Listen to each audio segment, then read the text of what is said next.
Hi, നമ്മുടെ facial hairs remove ചെയ്യുന്നതിനുള്ള vaccine strip ഇപ്പോൾ നമുക്ക് ഓൺലൈനിലൊക്കെ അവൈലബിൾ ആണ്, എല്ലാവർക്കും അറിയാമല്ലോ.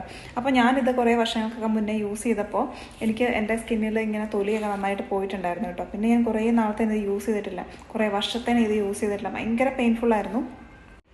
അപ്പം ഞാൻ അന്നത് സ്റ്റോപ്പ് ചെയ്തു. പിന്നെ വീണ്ടും ഒരുപാട് വർഷങ്ങൾക്ക് ശേഷം കുറച്ച് ദിവസം മുന്നേ ഇത് വീണ്ടും യൂസ് ചെയ്തു. ഫസ്റ്റ് ടൈം യൂസ് ചെയ്തപ്പോൾ വലിയ കുഴപ്പമില്ല, പക്ഷേ സെക്കൻഡ് ടൈം യൂസ് ചെയ്ത് കഴിഞ്ഞപ്പോഴത്തേക്കും എൻ്റെ ഇവിടെയൊക്കെ ഇങ്ങനെ തൊലി, അതായത് ഇങ്ങനെ നമ്മൾ വെച്ചിട്ട് ഒരൊറ്റ വലി വലിക്കുകയാണ് ചെയ്യുന്നത്, തൊലിയടക്കം പറഞ്ഞു വന്നു.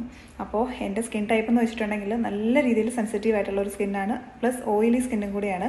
അപ്പോൾ നമ്മളിത് യൂസ് ചെയ്ത് കഴിഞ്ഞിട്ട് നമുക്ക് സ്കിന്നിലൊരു പുകച്ചിൽ പോലെയൊക്കെ ഉണ്ടാവും. ഈവൻ എനിക്ക് നമ്മുടെ ട്വിങ്കിളിൻ്റെ റേസേഴ്സ് ഉണ്ടല്ലോ, ഫേഷ്യൽ ഹെയർ റിമൂവർ, അത് യൂസ് ചെയ്താൽ പോലും മുഖത്തൊരു പുകച്ചിൽ വരും. എൻ്റെ ഞാൻ പറഞ്ഞില്ല, അത്രയും സെൻസിറ്റിവിറ്റി ഉള്ള ഒരു സ്കിന്നാണ്. അപ്പോൾ ഭയങ്കര അങ്ങനെ ആ ഒരു രീതിയിലുള്ള സ്കിൻ ടൈപ്പുള്ള ആൾക്കാർ ഇങ്ങനെയുള്ള സാധനം യൂസ് ചെയ്യേണ്ട, നല്ല രീതിയിൽ പണി കിട്ടും. ചില തൊലി പോകും, അത് ക്യൂറായി കിട്ടും, പക്ഷേ എന്നാലും നമുക്ക് ഭയങ്കര ബുദ്ധിമുട്ടായിരിക്കും സ്കിന്നിന്. അതുകൊണ്ട് മാക്സിമം അല്ലാതെ സ്കിന്നെ ഹേർട്ട് ചെയ്യാത്ത രീതിയിലുള്ള പ്രൊഡക്റ്റുകൾ യൂസ് ചെയ്യാൻ നോക്കുകയാണെന്നുണ്ടെങ്കിൽ നല്ലതായിരിക്കും.